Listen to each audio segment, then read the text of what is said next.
going to be playing some Gwent. For those of you who aren't familiar with this game, we'll do a rundown of it, but just to start with, it is a card game based on the Witcher series, which you may be more familiar with, specifically a spin-off of a mini-game that was in Witcher 3. People liked it a lot, banged down the developer's door asking for a standalone so you could play against other people, and they eventually acquiesced. And the game has changed quite a bit. I actually had stopped playing it for a while there because of how heavily it was changed, but there were some more adjustments made about a month ago, and I think the game is much better now, and so I'm going to try to give it another shot and possibly drag some of you along for the ride if you're watching. So the way Gwent works, we'll run through it a little bit more, but essentially it's a card game with no actual card draw in it, or at least very little. You start the game with 10 cards in your hand, and then you have a round where you play as many or as few of those cards as you want, back and forth between you and your opponent. And then eventually, one of you decides to pass if you think you have the advantage or you're sick of the board state. And then one person wins that round. Then you go to the next round. Each person draws 3 new cards to add to however many are left in their hand. And then it's a game of 3 rounds, best 2 out of 3. Typically, especially with the changes they've made to the game recently, it will go for all 3 rounds. Sometimes if you're really good or your opponent's really bad, you can finish them off in 2. And that's the basis of it. There's some some other things that we'll go into once you actually see the game in action. But to start with, let's talk about how the decks work. So there are leaders for each faction. There are 5 factions, each representing different sides of the various conflicts in the Witcher universe. So we'll just hit the new deck button here. And there's the 5 factions. There's monsters, Northern Realms, which are considered sometimes to be the good guys, or at least the perspective of the books for much of the books and the games. There's Scoia'tael, which are the non-humans, elves and dwarves primarily, that feel they've been mistreated by humans and are banding together to try to fight back against them. Skellige, who are Viking, Nordic-themed pirates and warriors. And then Nilfgaard, who are the bad guys, in quotes, who are a mighty empire that is focused on things like assassination and imperialism and all that good stuff. I typically prefer to play Nilfgaard because they're a little more control-based. I like control decks and everything except magic. But I've been experimenting with monsters in Northern Realms a little bit. Haven't delved too much into Skellige. Some of their decks do seem interesting. Maybe we'll do some of those today. And I don't like the Scoia'tael really at all. They're a little too tricksy for me, a little too weak. Even though Northern Realms is considered to be the worst faction in the game right now. I just don't really like the Scoia'tael. So we'll choose Nilfgaard here for the deck that I've been thinking about making today to show you guys. And so then you choose a leader. Each leader has a different ability that they can use once per game or multiple times per game. For example, Emir here can move any card that you own back to your hand and then play another card. So you can bounce cards that way to heal them or use their abilities. This guy can steal opponents' creatures, which is really cool. This guy lets you look at the top 3 cards for your deck and play one, which is also really powerful because that's basically a way to get an extra card in your hand, which is something that Gwent really likes. And this guy negates all character abilities. So this guy would negate the abilities of these other 4 guys or whatever other opponent you play against. The guy we'll be playing with today is, or at least to start with, is Morvan. He just buffs your guys up to 3 times per game. But the thing that makes him that makes all of these leaders different beyond their abilities is this number that you can see in the corner here. This is the big change they made about a month ago, and it dictates how many extra provisions your deck can get. And I'll show you what that means by going into making a deck. Sorry if the noise is a little loud, I'm not used to the volume. So there are 2 limitations on making a deck in Gwent, which didn't exist before the the changes to the system. The first one is you need 25 cards minimum. You can have as many cards as you want, but you'll see in a minute that a lot of cards is unlikely. And then provisions are basically your supply, like in StarCraft, or let's just pretend it's like the food that your army needs to survive. And each card, if you look at, let's just say Regis here, has a power. This is the strength that they'll add to your point total when you play them. And then a provision cost, which dictates how powerful the card is and how much food they take up for you to add it to your deck. So you cannot put too many super powerful cards, like Regis here is a very powerful card in the right context, because then you'll run out of food too quickly. Like, for example, I could do this, this, just throwing out all the strongest cards I've got to prove a point. A lot of Geralt cards, you may notice if you're familiar with the game. He's the main character. Alright, so these are the strongest cards I own, technically. And you can see we only have 15 cards. So we can't play this deck, and we're already over food. So for that reason, you can't just throw in willy-nilly whatever cards you want. You have to actually figure out the best ratio, the best number of provisions you can milk out of 25 cards. And so that's why leaders like Morvan and some other ones like Queen Mev in the Northern Realms faction are very popular right now. Kashon Krek from the Skellige, probably pronouncing that incorrectly, is because they have such high provision costs, or provision allotments, which is based entirely on how powerful the developers think their abilities are. So, since they believe that just boosting a couple of units by 2 points is not a very strong ability compared to like bouncing a card from your hand or negating the abilities of any other leader, Morvan can have more powerful cards in his deck, or a higher number of more powerful cards in his deck. And so, because cards are most of what you'll be dealing with, these leaders that have these higher provision abilities are considered to be more powerful at the moment. Now, the deck that I am looking to make here, I have all the cards for it already. If you notice, just like in let's click this, just like in Hearthstone and Magic, you can craft cards if you have the scraps for them. I played in the beta of this before the game went live back in October, I think it was, maybe September. So I was rewarded for that. These are essentially all the cards I had in the beta broken down into crafting components. So I can basically get whatever cards I want right now, which is nice because it lets me experiment with whatever I want. There are a couple events going on right now that maybe would lead me to not want to do that and maybe spend some scraps, but get some kegs, things like that. But I'm saving them for an expansion that's coming in March. And hopefully I'll be playing in March and can experience that. So let's make this deck really quick. Throwing in a couple of cards. We'll talk about some of the synergies and what these cards actually do as we get further into actually playing the game. Because taking the time to describe every individual card that I'm throwing in here would be a waste of time, quite honestly.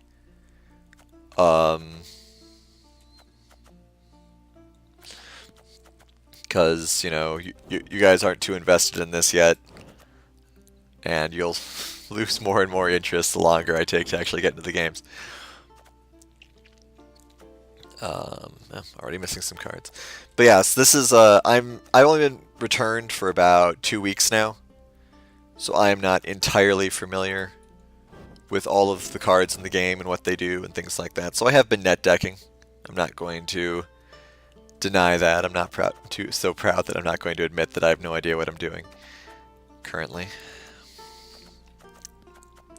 You'll also notice the cards are broken up into 2 categories here. You have the bronze cards. It's a little hard to tell, but there's the bronze cards, which have the bronze border here, and then there's the gold cards, which have the gold border. Gold border means you can only have one of those cards in your deck, while the bronze border means you can have up to two. They had something a little bit different in the earlier versions of the game, where you could have, well, first you could have 3 copies of each card in your deck, which I quite enjoyed, but they decided that was too hard to control power levels. Decks were too consistent. None of that sounds like a bad thing to me, but you know, here we are. And they also had a silver version, which also were only one-ofs, but were slightly less powerful than gold cards. But they decided to combine golds and silvers into one, change some of how the deck building rules work, add the provisions, blah blah blah. So this is allegedly a mid-range deck, so we'll just call it that. And so you notice we have 25 cards and 168, so that's the best value that you can theoretically get for this. So we have this deck made. You'll notice, let's see, is it this one? Yeah, nope. Yeah, that cute little monster noise there. One of these decks is, yeah, this one is slightly less optimal because it's just 166 of 167. I'm going to probably update this later. I don't know if I'll use it or not. You also notice some fun glitches here, like these are not the same card. This card should look like something else, but Gwent has had that issue for a long time and they still haven't changed it. So what can you do? Alright, so let's get in here. No, we're not using that deck. We are going to use Midrange this because that's the one you saw me making. Alright. And assuming we can find somebody to play with, like I said, this game isn't that popular, and based on the achievement stats, only 18% of players are at the rank we're at currently, or higher. But maybe we'll find somebody. I've been doing pretty well at the lower ranks, both because I can craft whatever I want, and I've played Gwent in various incarnations for a while now, so I'm kind of familiar with the tactics of passing and things like that, but we'll see. And again, if we don't find anybody, you know, I'm just talking to myself anyway here, right? Yep. Alright. So yeah, the loading screens are cards. So you get to see some other things out there, and of course these are all characters who are in the games or the books. Okay, so this coin flip determines who goes first. So we're going first. Alright, so you can mulligan at the start of each round. And you want to, of course, do that to get rid of cards that would be detrimental to be in your hand. This hand seems okay. Maybe we'll get rid of this. We don't need it right now. Okay. Alright, so at the start of the game, if you're going first, you get this card, which boosts any card you play on the field, or a card of your choice, by 5 points. It specifically exists because whoever goes first in this game is at a disadvantage. That is simply just the way things are, because if you get the last word, I mean, you can do a lot of things. Okay, so let's explain some stuff here. We have our leaders on both sides of the board here. This marker indicates how many times they can use their ability at this particular moment. And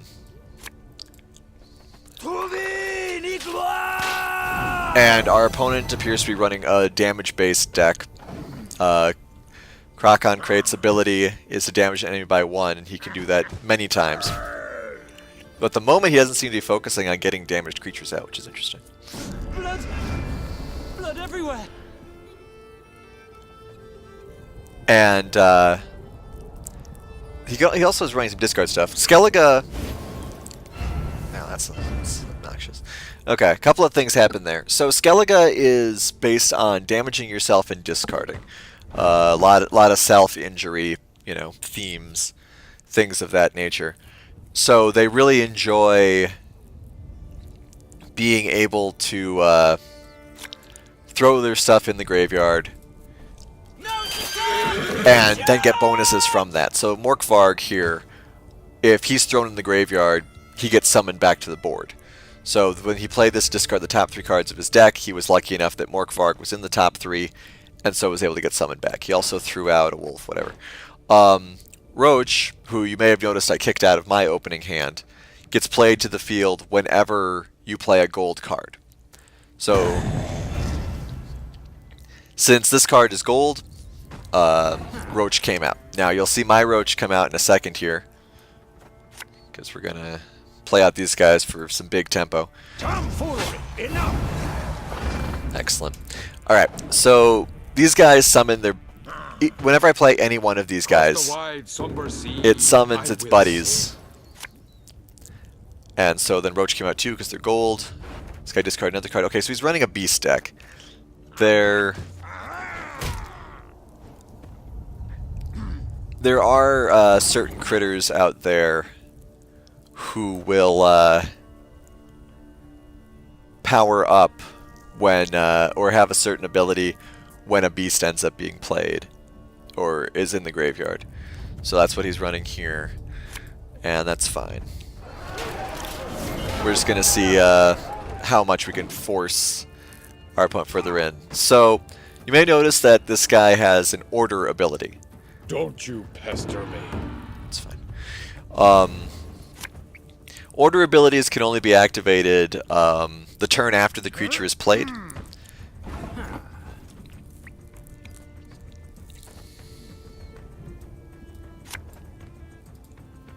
And well, unless they have an effect called Zeal.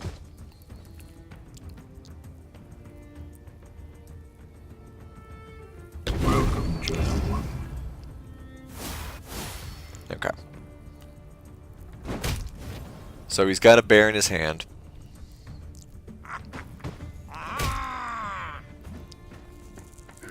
All right. So now here's where the math comes in.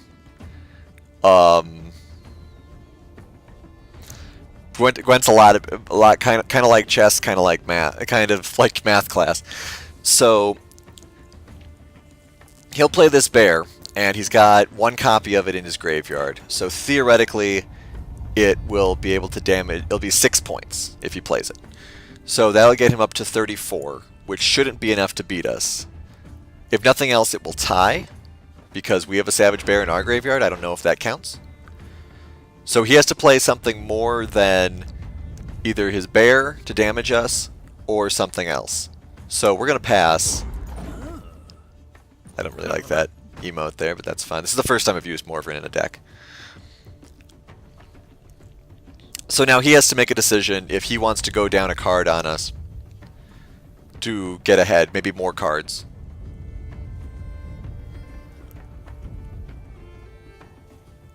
And we'll see what he decides to do.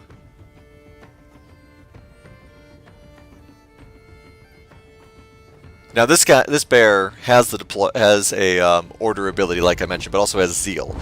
Zeal means that you can do your ability right away when you play it. That makes it very powerful. There are several decks that are specifically designed with that ability in mind. Okay, so we are in the second round here. A couple of powerful cards in our hand. These two work well together.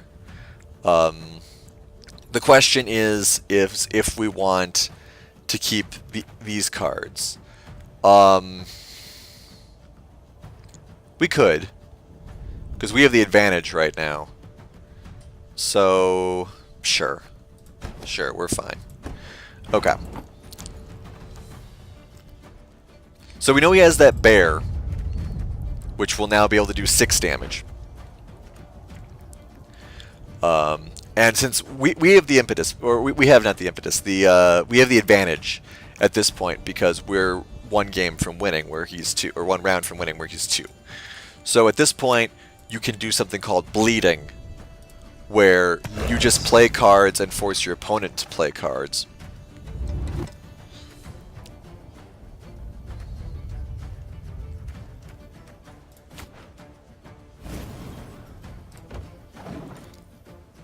which we're fine doing at this point. Pansy.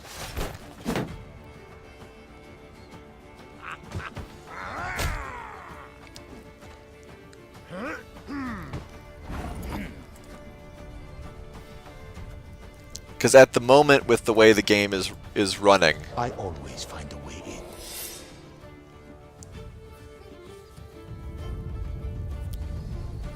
at the moment with the way the game is running, we actually have we will end up being one card up in the final round, no matter what. And we'll get lucky and be 2 cards. Okay, that was a misplay by him. That was a severe misplay, because now he's going to be 2 cards down on us in round 3. Watch this. So we're going to pass. If he passes, we win because it's a tie. So he has to play something else now. He simply has to. And so that means that he will have 4 cards, I will have 5. And then he will be going first because he's going to win this round. That was also a mistake, but... Okay, excellent.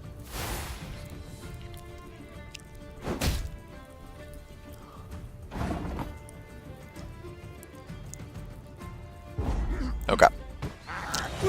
So, if we lose this, it's going to be really embarrassing, essentially.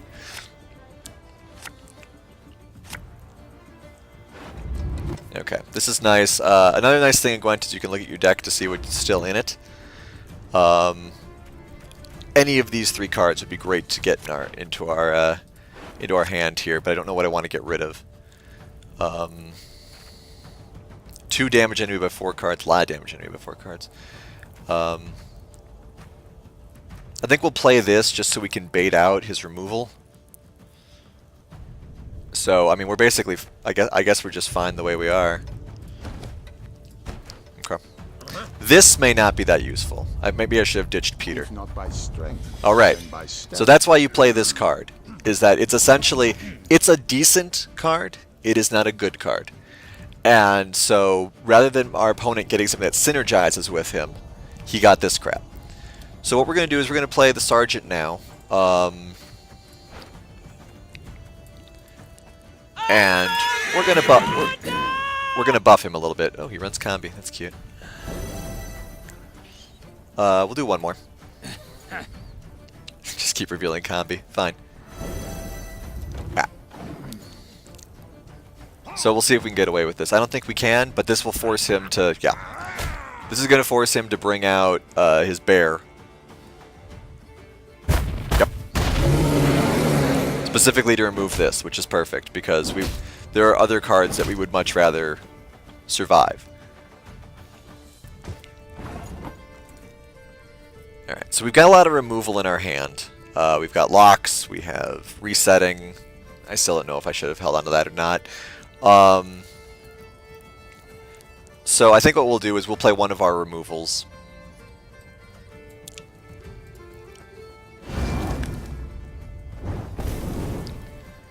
And enter. Enter. Okay, so we'll see. I mean, it is entirely possible that we could lose here, but since we dictate... Oh, that's beautiful. Okay. So we have a couple of options to deal with this guy here now. We could use Leo Boneheart, who can kill any enemy with 8 power or more. However, we're going to use Peter Sar Gwenlev, because this guy is this powerful because he was boosted by that much. So if we play Peter here, it will reset him down to his base level, which is incredible. So we're going to do that. I care for them. And now if he does it again, we've got Leo.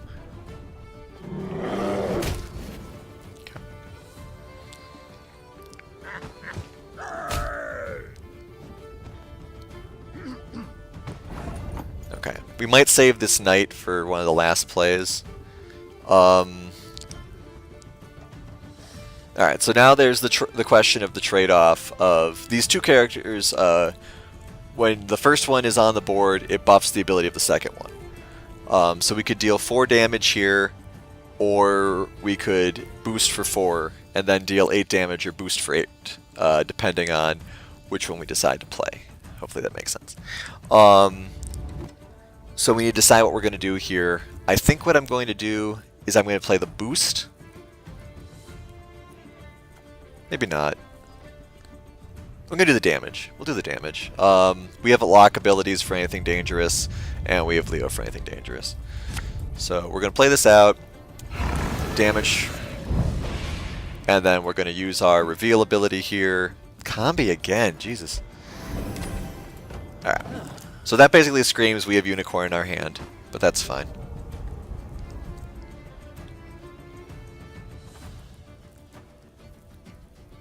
Okay.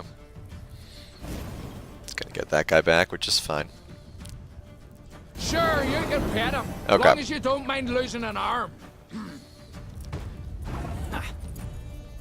So now we're gonna play our knight here. This guy is very powerful, but he has the trade-off of boosting an enemy unit by 2 if there are any on the board.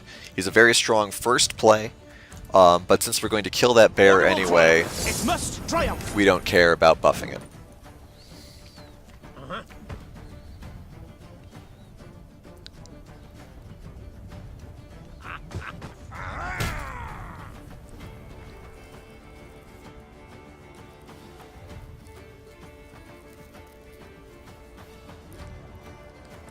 We're probably going to hold Leo for last, just in case something else happens. So we'll do Unicorn next.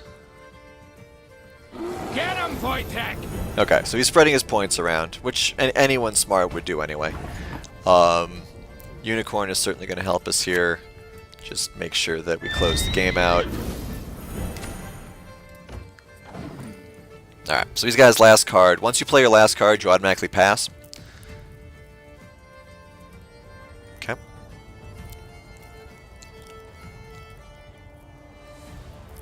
If you could get his other bear out, that'd be pretty powerful. He does. Okay. Let's see what he does with it. I think we should still be fine. Yeah, he's only got 4 damage. So, whatever.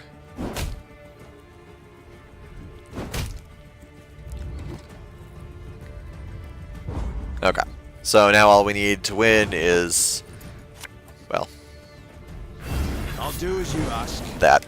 This time. And once you pass, you can't do anything, so we win.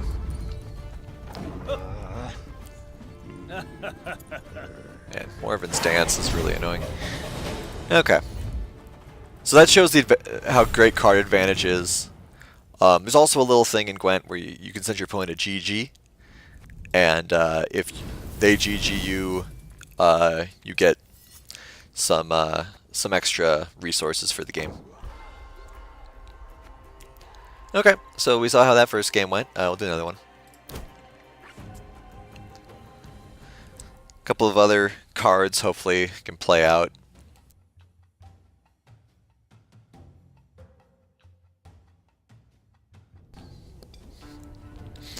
But yeah, there's different variants of Nilfgaard. You can see this guy's a soldier card, so there's a soldier variant. There's more of a My men controller know the variant. meaning of sacrifice. That's echoey. Alright. Alright, so we got Roach in our opening hand again, so obviously we're going to get rid of that. We have both of our synergy combos, which is nice. We really don't need this yet, but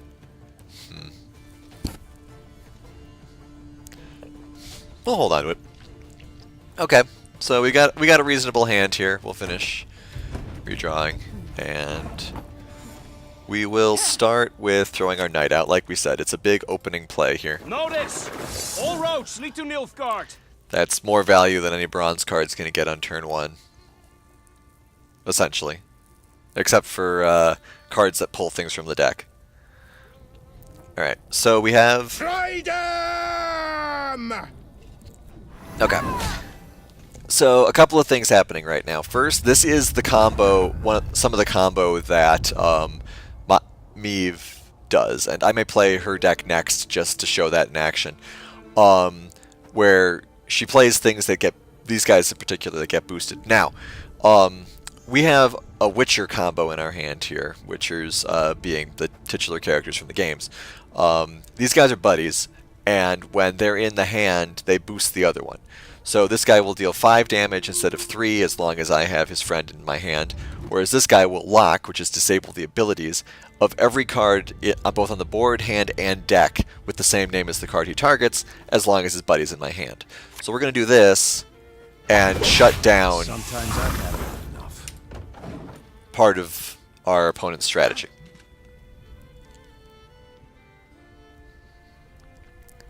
Now, we saw a card that was played in the last game that can either lock or unlock a card. Typically, Meaves run that.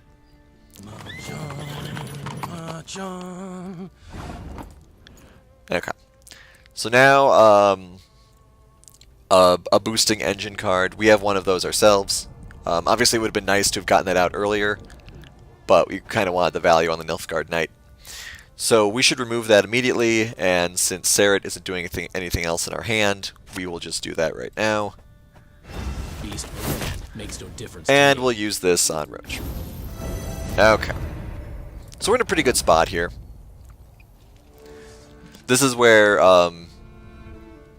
if you're our opponent, you could decide to pass. Just get out of this round. I think he's thinking about it. The issue is with the new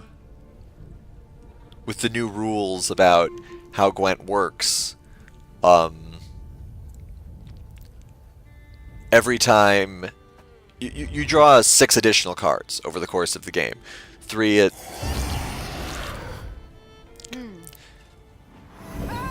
the beginning of 3 at the beginning of round 2, 3 at the beginning of round 3. And so there is the concern that if you pass before there's 4 cards left, then it doesn't really matter what happens. Because like if I pass here, then my opponent could play any number of cards, just pass round 2, have a full hand of cards, and I'll be down. Now, alternatively, I could lock this. But the issue with that is that he has all sorts of engines in his deck. So instead what we're going to do is I think we're going to go all in here and just see what happens. If nothing else, as an example for how this works. So we're going to play Unicorn.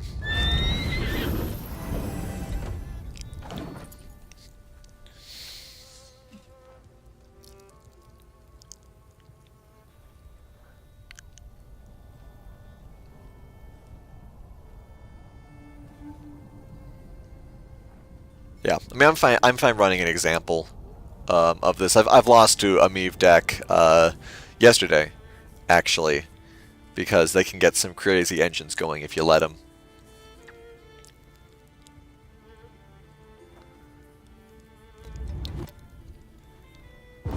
Okay. So he's taking the fact that now my Chronix is going to be weaker as a benefit for getting out of this round, which is fine. So we're going to pass here. Also, there's no reason to keep playing. And now we're back to the 2 schools of thought.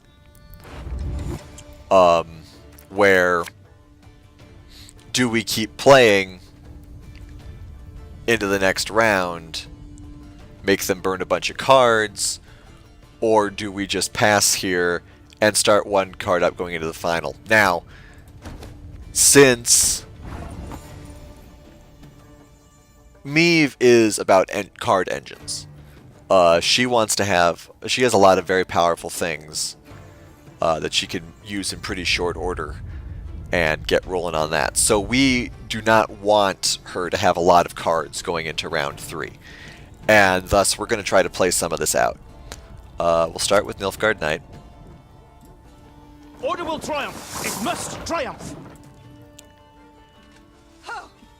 If we get her down to the last couple of cards, theoretically we should be fine. So we're going to do this.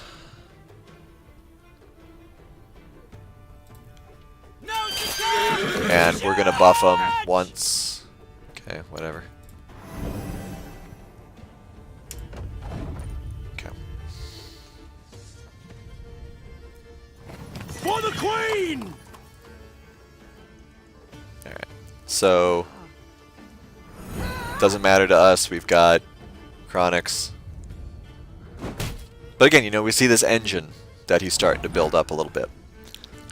If he runs Scorch, that'd be really painful. Okay, so we're gonna play Chronics. Kill that.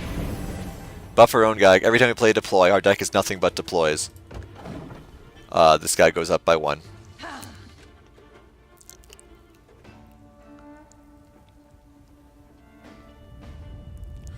Lads, the time to discuss this is later.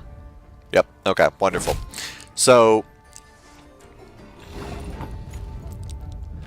now we're at the point where we can pass. Because we are still up by points.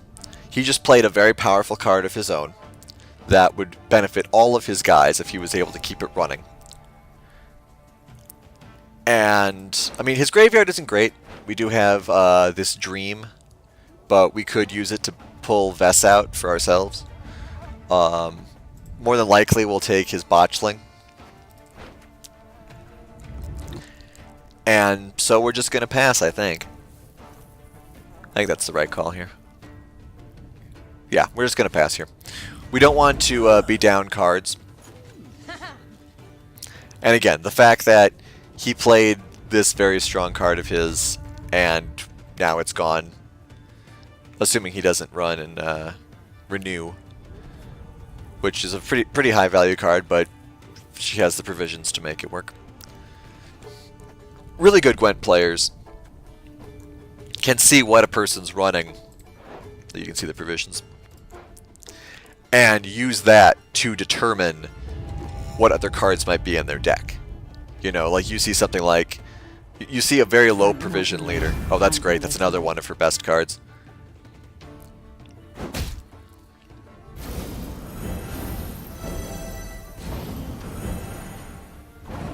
Okay. We're fine. Okay. Okay, this is probably the best hand we can expect. We still have Eskel's 2 buddies in our deck, so if we toss anything back, we risk drawing them. And we don't want to do that because that will weaken playing him. Azir is a very strong card. This is a very strong card. We have a good hand, and we are fine with this. This might be something worth kicking back, but like I said, the risks aren't worth it. So, and he's a 6 value card, so we're fine. Alright, so it once again comes to the question of what do you consider to be value when you're playing any of these cards. Ifrit getting out there to destroy this, cool. They might have something better later, right? We have a couple other removal ability effects that we can use, so I think we're okay stopping this because this will be powerful throughout the game if we don't kill it now. So we're going to kill it now.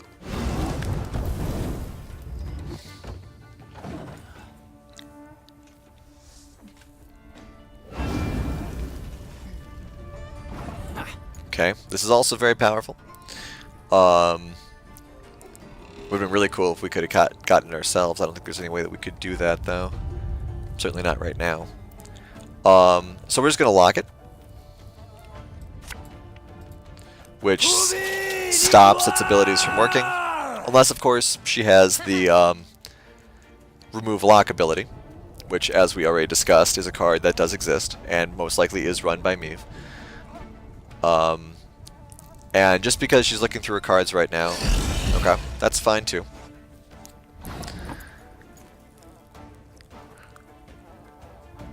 Alright, so there's a couple of schools of thought here. We don't want to get a lot of cards on the board right now, if only because he can use Akvist. So instead of playing out this or this, which would get more pieces on the board, I think what we're going to do is we are going to dream out the botchling.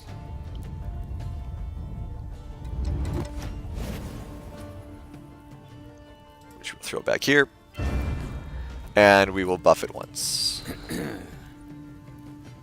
Interesting. Alright.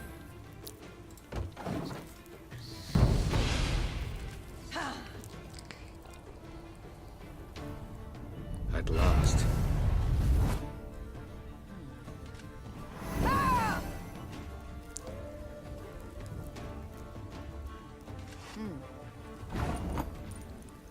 Okay, so he is going to want to most likely give Akvist immune. The one weakness of this deck and why I like one of my other decks more is because, well, I mean, the short version is because the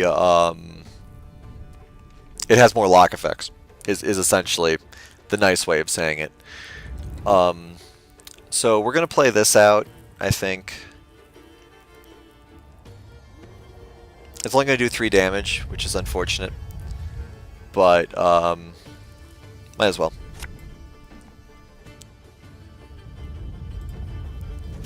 Obedience or the lash!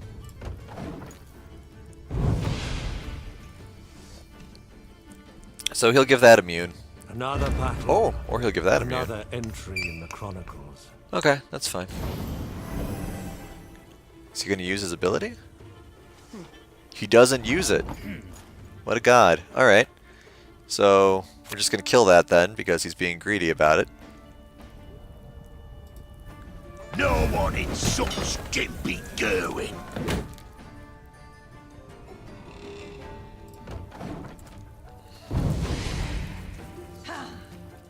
Okay, so... Stand and fight, cowards!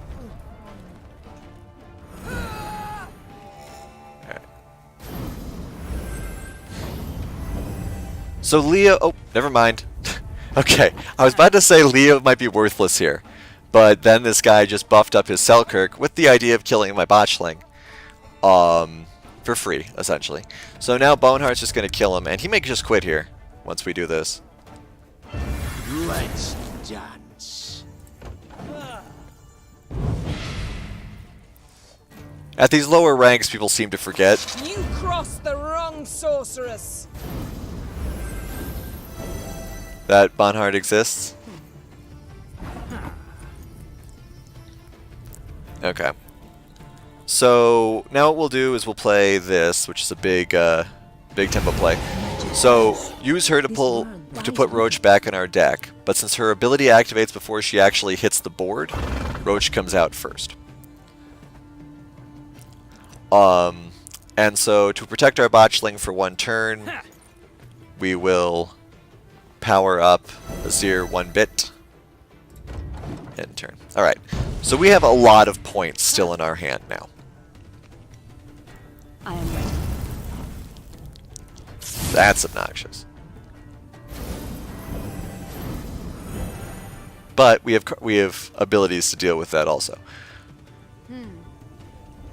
Okay, so we have a lot of points in our hand right now. Slave Infantry is a very powerful card, which can turn any card into a copy of itself, which, when used on this, not only removes her ability, but also then gives us 4 extra additional points. He quit before we could do that, of course, because he knew he was done for, basically. Okay, so we're now at rank 18. Very exciting. Okay, so we've seen this deck in action. Getting card advantage. Has a couple of very powerful abilities. Wow, that's horrible. Okay, so there are also things to unlock in this game. When you first start the game, you'll see this screen here. Most of these characters will be grayed out. You have to unlock them through the various faction trees here. So you notice that I mostly I just grab the leaders and run and don't really waste reward things on this. But the more you play, the more reward points you get, and so you can spend them to get additional resources, skins for your characters, avatars, things of that nature. So you also get an avatar for when you meet a new rank. Avatars aren't really that interesting, to me at least. I got a number of them from playing the beta, playing Thronebreaker, which some of you may be familiar with. I'm actually not sure where our opponent who had that particular title got it from. You can also get borders of various types. Just various different ways to show off your profile, essentially. Titles too. Okay, so we're gonna switch up decks now and probably start losing.